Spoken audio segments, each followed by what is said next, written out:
بسم اللہ الرحمن الرحیم۔ اعوذ باللہ من الشیطان الرجیم، بسم اللہ الرحمن الرحیم۔ مسلمانوں کے اقتصادی فرائض میں سے ایک فریضہ خمس کا ادا کرنا ہے۔ اس طرح کے بعض مقامات میں اپنے مال کا ایک پنجم یعنی 20%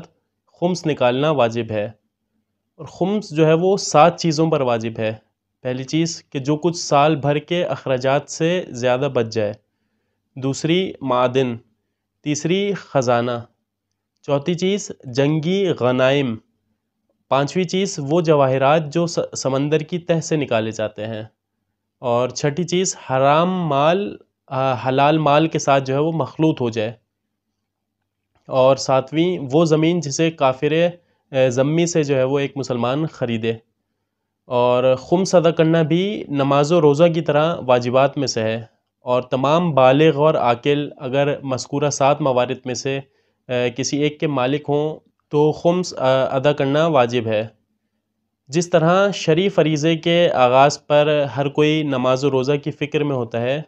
تو اسے خمس و زکوٰۃ ادا کرنے اور دیگر واجبات کی فکر میں بھی ہونا چاہیے، لہٰذا ضرورت کی حد تک ان مسائل سے آشنائی بھی ضروری ہے۔ چنانچہ ہم یہاں پر خمس کے 7 موارد میں سے ایک کے بارے میں وضاحت کریں گے، جس سے جو ہے وہ معاشرے کے لوگ زیادہ دوچار ہوتے ہیں، اور وہ ہے سال بھر کے خرچ سے بچے ہوئے مال پر خمس۔ اس مسئلے کو واضح کرنے کے لیے ہمیں چند سوالات کے جوابات پر غور کرنا چاہیے کہ سال کے خرچ سے کیا مراد ہے، اور کیا خمس کا سال قمری یا شمسی مہینوں سے حساب ہوتا ہے، اور اس کا آغاز کس وقت سے ہوتا ہے۔ اسلام لوگوں کے کسب و کار کے بارے میں احترام کا قائل ہے، اور اپنی ضروریات کو پورا کرنے کو خمس پر مقدم قرار دیا گیا ہے، لہٰذا ہر کوئی اپنی آمدنی سے سال بھر کا اپنا خرچہ پورا کر سکتا ہے، اور سال کے آخر پر کوئی چیز باقی نہ بچی تو خمس کی ادائیگی اس پر واجب نہیں ہے۔ لیکن اگر متعارف اور ضرورت کے مطابق افراط و تفریط سے اجتناب کرتے ہوئے زندگی گزارنے کے بعد سال کے آخر میں کوئی چیز باقی بچ جائے تو اس کا ایک پنجم حصہ خمس کے عنوان سے ادا کرے اور باقی اپنے لیے بچت کرے۔ انسان کو بالغ ہونے کے پہلے دن سے نماز پڑھنی چاہیے، پہلے ماہ رمضان سے روزے رکھنے چاہیے، اور پہلی آمدنی اس کے ہاتھ میں آنے کے 1 سال گزرنے کے بعد گزشتہ مال کے خرچے کے علاوہ باقی بچے مال کا خمس دے دے۔ اس طرح خمس کا حساب کرنے میں سال کا آغاز پہلی آمدنی اور اس کا اختتام تاریخ سے 1 سال گزرنے کے بعد ہے،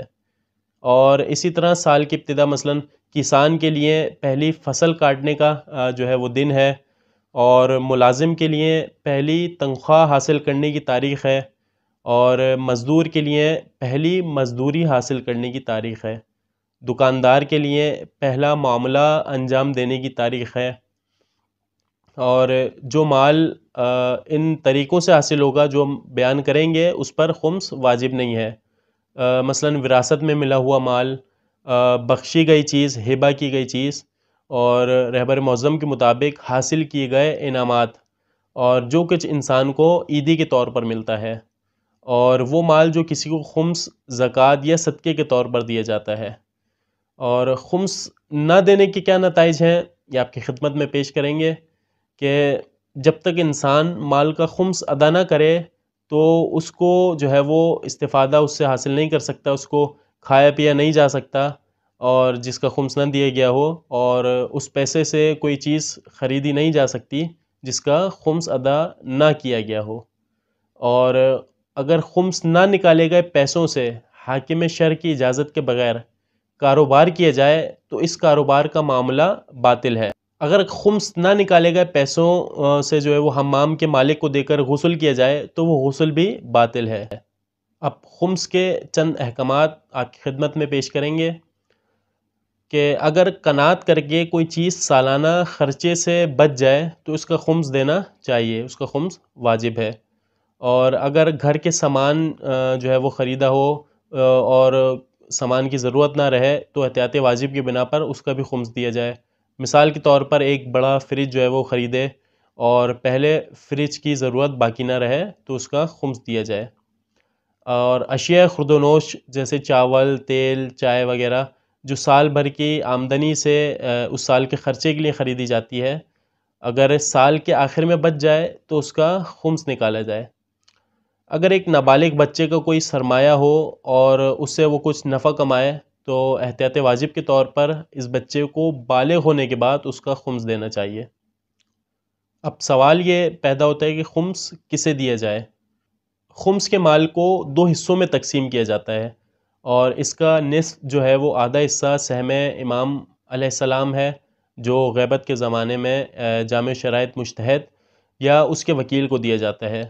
اور دوسرے نصف حصے کو جو ہے وہ فقیر سادات، فقیر سید جو ہیں وہ انہیں دے سکتے ہیں۔